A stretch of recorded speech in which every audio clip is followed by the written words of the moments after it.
also been working relentlessly, stopping the killing in Ukraine. I thought that would be, of the 7 wars that I stopped, I thought that would be the easiest because of my relationship with President Putin, which had always been a good one. I thought that was going to be the easiest one. But, you know, in war, you never know what's going to happen. There are always lots of surprises, both good and bad.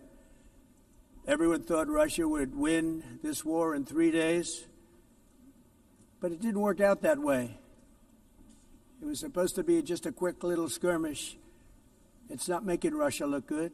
It's making them look bad. No matter what happens from here on out, this was something that should have taken a matter of days, certainly less than a week.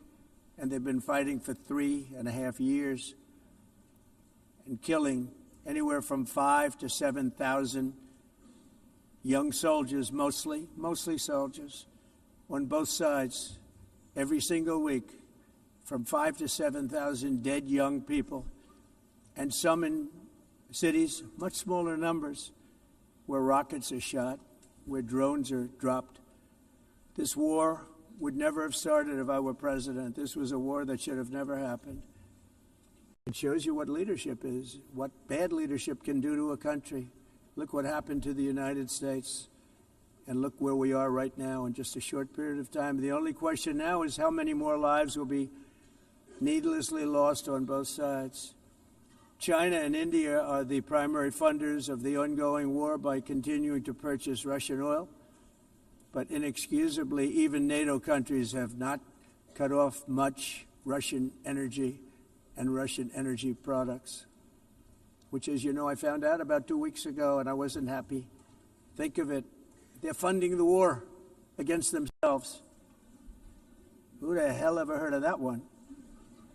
In the event that Russia is not ready to make a deal to end the war, then the United States is fully prepared to impose a very strong round of powerful tariffs, which would stop the bloodshed, I believe, very quickly. But for those tariffs to be effective, European nations, all of you are gathered here right now, would have to join us in adopting the exact same measures.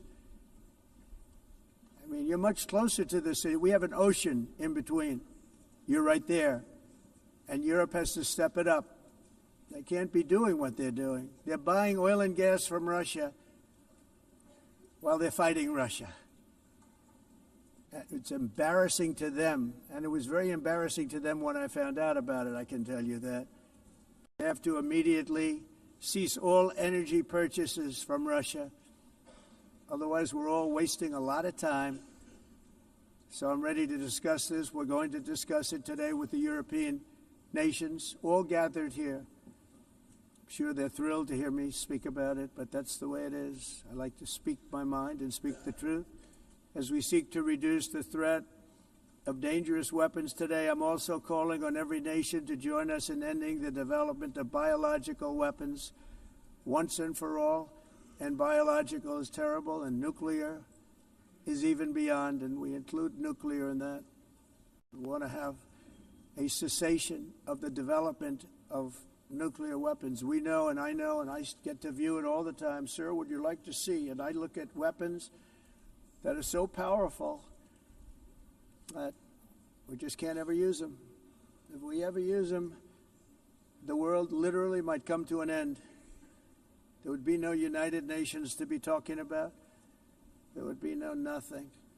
Just a few years ago, reckless experiments overseas gave us a devastating global pandemic. Yet despite that worldwide catastrophe, many countries are continuing extremely risky research into bioweapons and man-made pathogens.